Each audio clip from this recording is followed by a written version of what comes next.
ভেন্ডি গাছের গোড়া দিয়ে বুঝছো অনেক মানে ঘাস, মানে আগাছা এগুলা গজাইছে। তা আমি হচ্ছে যে জমির এখানে আসছি, দেখতে আসছিলাম যে ভেন্ডি তোলার উপযোগী হয়েছে কিনা। তা দেখতেছিলাম যে হ্যাঁ, কিছু ভেন্ডি তোলার উপযোগী হয়েছে।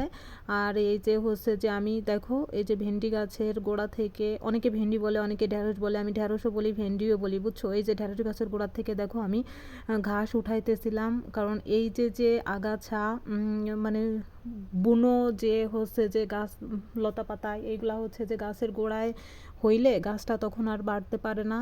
তখন গাছের যে পুষ্টি গুণাগুণ সেটা হচ্ছে যে আগাছায় চুষে নিয়ে যায়, ঠিক আছে। তার জন্য আমি কি করতেছিলাম, এই ঢ্যাঁড়স গাছের গোড়া থেকে হচ্ছে দেখো গোড়ার ভিতরে কত কত হচ্ছে যে ঘাস লতাপাতা এইগুলা হয়ে আছে। এই আসলে যারা এই যে কিষান দেয় না ওরাও করে, কিন্তু ভাইরে ভাই কি বলবো আর বলো, ইদানিং তো প্রচণ্ড রোদ্দুরের তাপ। তার জন্য হচ্ছে যে ওদেরও বেশি চাপ দিতে পারি না। কেন চাপ দিই না জানো? কারণ আমরাও মানুষ, তারাও মানুষ, তারা হয়তো কিষান দিয়ে তাদের হচ্ছে যে সংসার চালায়, তার অর্থ তো তাদেরও তো একটা জীবন আছে বলো। তাদের উপর তো সব কিছু চাপায় দেওয়া যায় না। তারপরে হচ্ছে যে আমি যতটুকু পারি আজকে এখান থেকে পরিষ্কার করে যাব। তারপরে হচ্ছে যে ওনাদেরকে আমি বলবো যে একটু এই ঢেঁড়স গাছের গোড়াগুলো একটু পরিষ্কার করে দিবেন। তো হচ্ছে বন্ধুরা, আমি যদি ট্যাঙ্গারি নিয়ে আসতাম না, ট্যাঙ্গারি বা কোদাল টাইপ, কোদালে না একটু ট্যাঙ্গারি ছোট টাইপের যেগুলো আছে, তখন গাছের গোড়া দিয়ে সুন্দর করে নিড়াই দিতে পারতাম, তখন আরও বেশি ভালো হতো।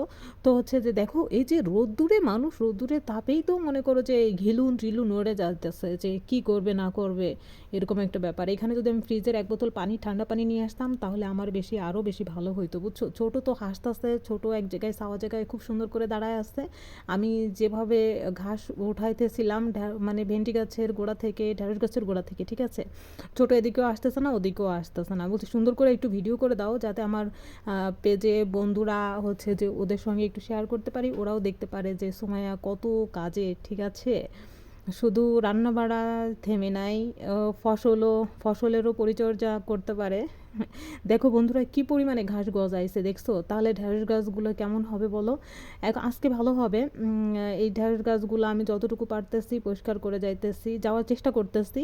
তারপরে আমি আবার সকালবেলার দিকে আসবো। সকালবেলার দিকে আসলে হয় কি তখন এরকম, কিন্তু সকালবেলা আমার ঘুম থেকে ওঠা হয় না, এটা একটা সমস্যা। কেন যে এটা আমি বুঝতে পারি না, যে আমি সারা রাত না ঘুমালেও সমস্যা হয় না, কিন্তু সকালবেলা যদি আমি না ঘুমাই ওই সারাদিন আমার মাথা ব্যথা করে, কেন আমি সেটা জানি না।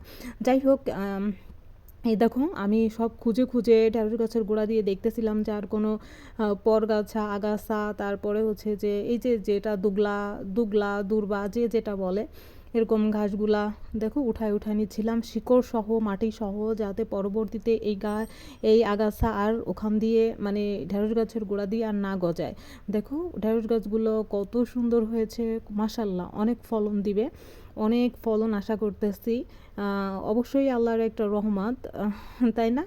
এই দেখো এই যে ঢেঁড়স হয়েছে, এই যে ঢেঁড়স এই যে দেখা যাইতেছে গাছের এখান দিয়ে, এই যে আমি হাত দিয়েও দেখাইতেছিলাম, ছোটো বলতেছিল যে একটু দূরে যেয়ে দেখাও, বলছি কেন দূরে যেয়ে দেখাবো, তুমি দূরে সরো, বলতেছে না আমি পারিব না। দেখো কত সুন্দর ঘাসগুলা উঠাইছিলাম, এই ঘাসগুলোও দেখতে ভালো লাগতেছিল, কিন্তু এগুলা হচ্ছে যে ফসলের ক্ষতি করে বুঝছো।